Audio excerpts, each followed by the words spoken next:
As far as longevity goes, I know we've talked about that in previous conversations. Talk to me about the importance of muscle mass and building muscle as we age.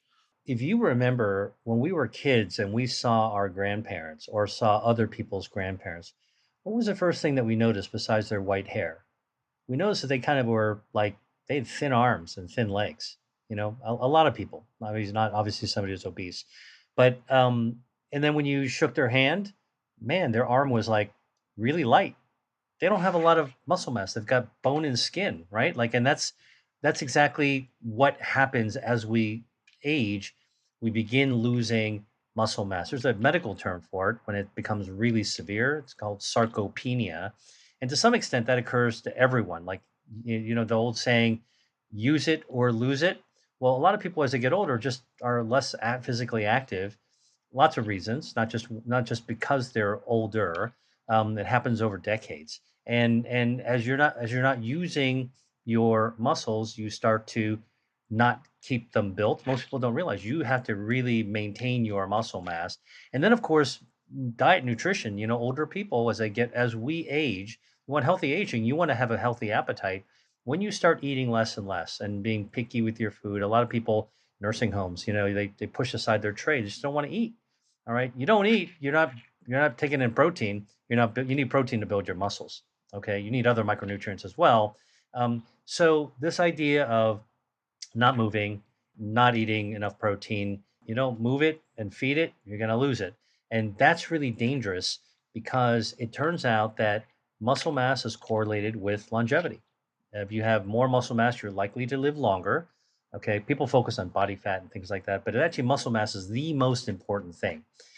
Good muscle mass basically is your fortune telling card to say that you're likely to live longer. So, and by the way, this sneaks up on us, right? It's not like you go from 20 to 60 overnight. It's that you start losing muscle mass in your 40s, frankly. You kind of like around that bend, it's easier to lose muscle mass. So we got to work at that a little bit harder. One of the things when you take a look at longevity, right? Look at the blue zones. My good friend Dan Buettner, who's the journalist who popularized the blue zones, basically, when I tell him and I ask him, like, okay, so what are people living there like? Like, they eat healthy for sure. You know what? They're walking every single day, almost everywhere they go. They are super physically active, and they're doing some manual labor. They're picking up things themselves, moving boxes by themselves, hauling groceries back, by rolling a cart. They are not sitting in their SUV, with auto drive taking them home. So I think that this idea of we now know you really want to be able to watch your muscle mass, grow your muscle mass, eat protein, stay active. Those are some of the formulas for living long.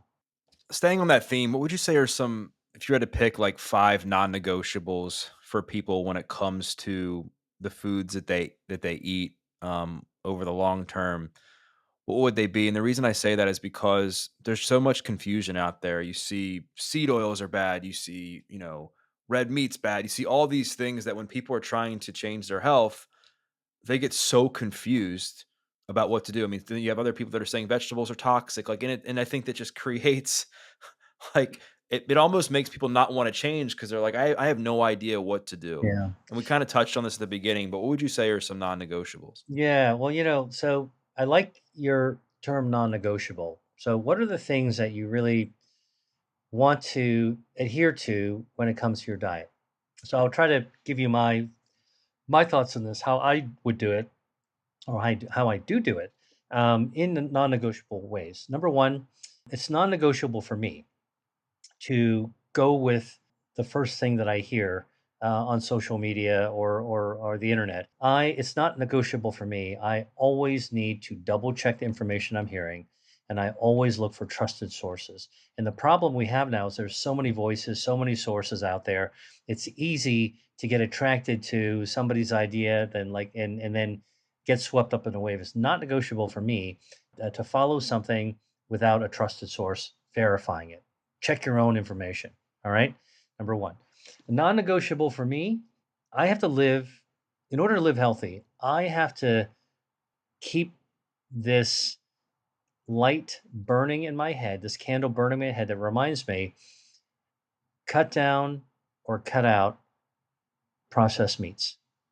Now, a lot of people listening to this might already be vegetarian or whatever, but more likely people are eating a lot of different things, right? Especially if you're trying to be fitness and and as you said, the other direction is people like, eat a lot of meat or the carnivore diet.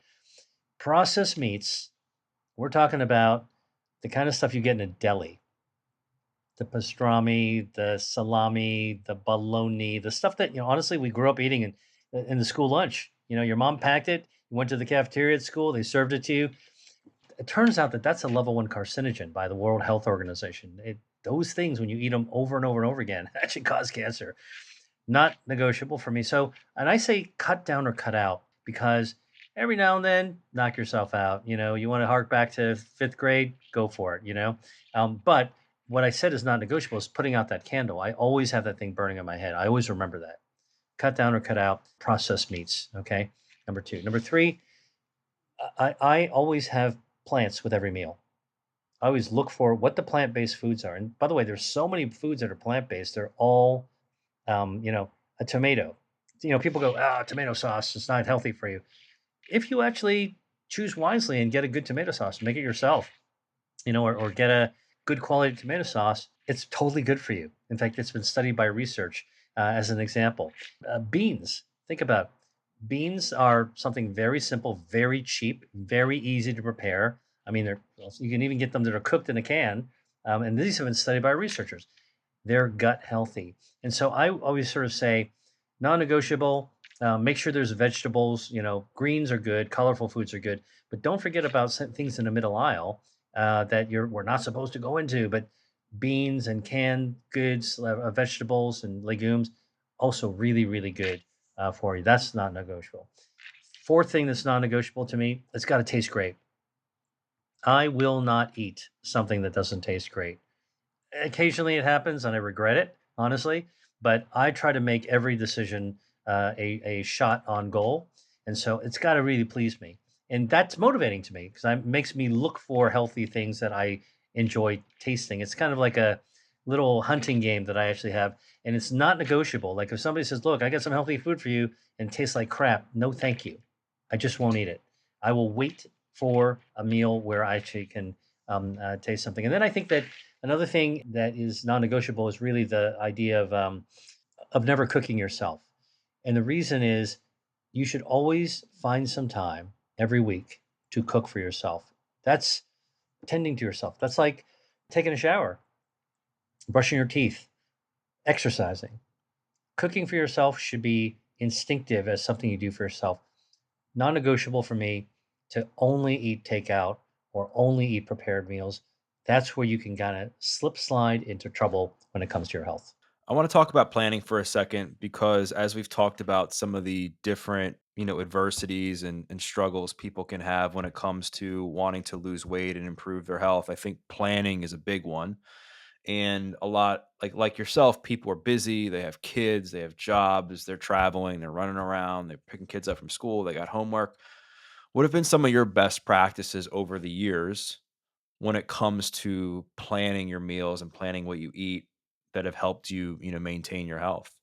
One thing for planning is it's not realistic for me and probably for a lot of people to have freshly cooked food for dinner every single night. It's a lot of work. I mean, that was the Leave It to Beaver era, where people were cooking or caveman era where people were actually cooking every night. I like to for me, planning meals, especially dinner, where I can have leftovers that I'm willing to eat again that are tasty, can be heated up. That's practical and easy to plan for. Now, you just like if you can plan instead of 5 days or 7 days of cooking or whatever, if you plan meals that like three of those meals can have leftovers, whether it's for lunch or for the next day for dinner, you've just saved yourself like 40% of the work. That's actually really practical, cheaper. You save money doing that, which is useful. And you get to eat something tasty. If you plan tasty, you get to have something tasty twice. All right. So that's something that's really practical for me. I also think from a planning perspective, I look for a day where I'm going to go shopping. So I make it the same day. and I know that day. Like, so if it's a regular routine where I'm going to go shopping, that way I don't go, oh man, I was too busy to go shopping this week. So I always have some fresh food and I'm always able to replenish it. And when I go shopping, by the way, I will make a grocery list. And when I teach my course, ATP disease or my metabolism masterclass, I've got shopping lists for people that they can download, make it easy for them. But anybody can make their own shopping list. The thing that I want to do when I'm shopping, I do my planning, but I also keep myself flexible. If I see something that's fresh in the market I didn't plan on, and I'm like, oh man, that'd be good. I keep myself spontaneous so that planning doesn't become boring. So I'm willing to still be flexible, even as I've actually planned a grocery list. And I would say the other thing that I try to do from a planning perspective is I try to eat roughly at the same times every day.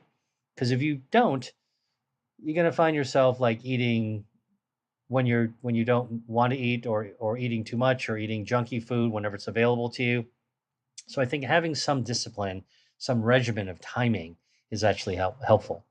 Last question around last question that I think relates to this is if you're out to dinner, if you're out to lunch, what are some things that you're doing to make sure that you're not eating with the people that you're with, but you're also trying to make the best decision possible?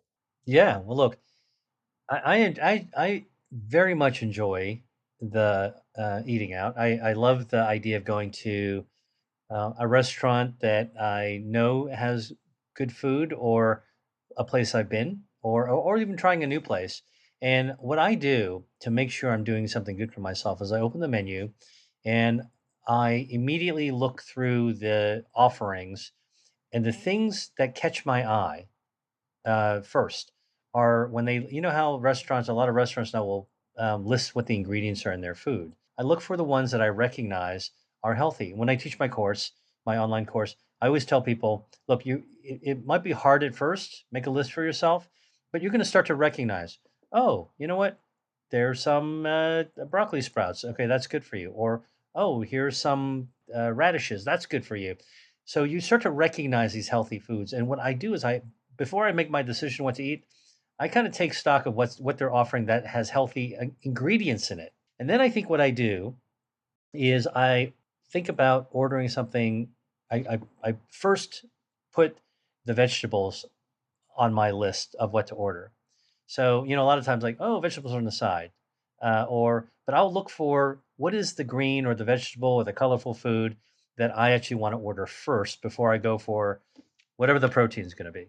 So I sort of invert my order, and the vegetable is sort of like what I focus on first, and then I'll add the protein to it to complement it. That way, I'm making sure I'm getting some of that healthy food in.